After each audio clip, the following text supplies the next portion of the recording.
श्री प्रभु का जो स्वरूप है आज देखने को बन रहा है। जैसे आप लोगों ने कल गोपाल जी का दर्शन किया, कितने अद्भुत गोपाल जी थे, मानो साक्षात गोपाल जी ही प्रकट हो गए हों। ऐसी सुंदर आभा श्री गोपाल जी का आप लोगों ने प्राप्त किया। भागवत में शुकदेव जी ने श्री कृष्ण के उस रूप के बारे में बतलाया जो आज जन्म लेकर के आए हैं। कहा, तमद्भुतम बालक मम्बुजेक्षणम चतुर्भुजम शंख गदार युधायुधम श्रीवत्सलक्ष्म्यम गलशोभिकौस्तुभम पीतांबरम सांद्र पयौ दसौभगम। ध्यान देना सभी लोग, आज आप सब कितने अच्छे लग रहे हो, कितनी शांति से बैठे हो। ऐसे आप सब शांति से बैठो, बहुत आनंद आएगा। प्रभु का जन्म हुआ। शुकदेव जी ने कहा, तमद्भुतम बालक मम्बुजेक्षणम। ये जो बालक है ना, जो अभी जन्म लेकर के आया, ये बालक कैसा है? तमद्भुतम, अद्भुतम। अद्भुत का अर्थ क्या है? सुंदर, बहुत ही अद्भुत। जो बालक जन्म लेकर के आया, शुकदेव जी ने कहा ये बालक बहुत ही अद्भुत है, सुंदर है।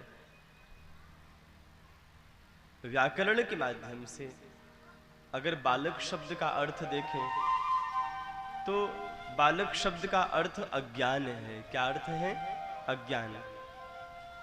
एक नन्हा सा बच्चा अबोध होता है, सामने अग्नि प्रज्वलित हो रही है, वो नन्हा सा बालक उस अग्नि को स्पर्श करने आगे बढ़ेगा। उस बच्चे को ये नहीं पता होता कि ये अग्नि हमें जला देगी। सही और गलत का उसको ज्ञान नहीं होता। तो सामाजिक दृष्टि से और व्याकरण की दृष्टि से बालक शब्द का जो अर्थ है वो अज्ञान है, अबोध है। तो एक वैयाकरणी ने प्रश्न पूछा, कहा कि जब बालक शब्द का अर्थ अज्ञान है, अबोध है, तब अज्ञान बालक अद्भुत कैसे हो सकता है? प्रश्न। जब बालक शब्द का अर्थ ही अज्ञान है, अबोध है, तो अबोध अज्ञान बालक अद्भुत कैसे हो सकता है? इसका समाधान श्री परम पूज्य सद्गुरुदेव जी ने किया। बालक शब्द का दूसरा अर्थ सुनो। बालक, बालक शब्द का संधि विक्षेप करोगे, बालक, बाल शब्द का जो अर्थ है वो रोम है। जो केश नर्म होते हैं उनको रोम कहते हैं। बाल शब्द का अर्थ रोम और क शब्द का अर्थ ब्रह्म। कहने का भाव, ये जो बालक जन्म लेकर के आया है कोई सांसारिक बालक नहीं है, बल्कि ये ऐसा बालक है जिसके रोम रोम में ब्रह्म विराजमान है।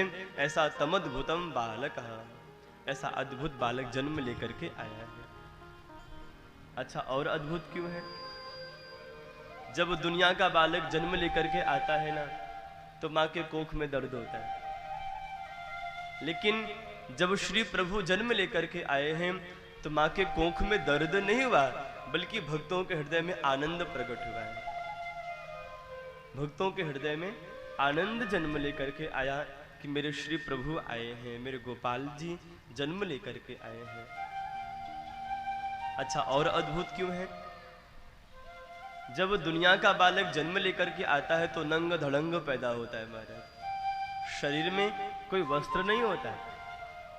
लेकिन जब श्री प्रभु आज जन्म लेकर के आए हैं तो पीतांबरम सांद्र पयौ दसौभगम, भगवान पीतांबर पहन करके आए। क्यों?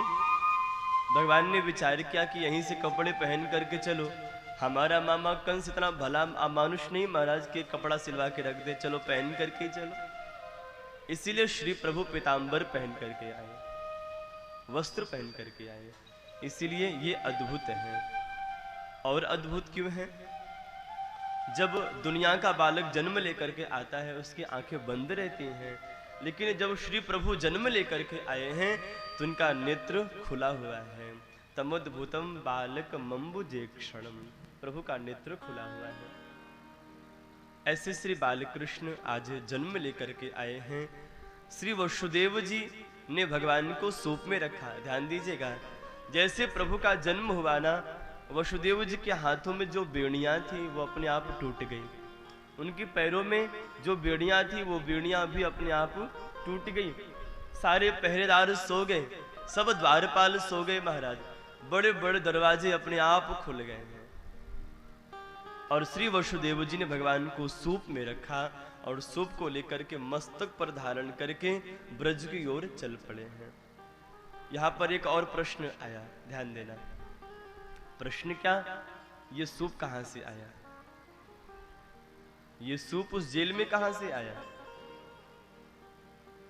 तो संतों का भाव है कि जो परमात्मा वसुदेव जी के बेड़ियों को तोड़ सकता है, जो परमात्मा बड़े बड़े दरवाजों को खोल सकता है, जो परमात्मा उन जगे हुए पहरेदारों को जो सुला सकता है, क्या ऐसा परमात्मा एक सूप नहीं ला सकता? कहने का भाव, ये सूप भगवान ही व्यवस्था करके लेकर के आए हैं। भैया ले चलो साथ में, वहां पर कोई व्यवस्था नहीं होगी।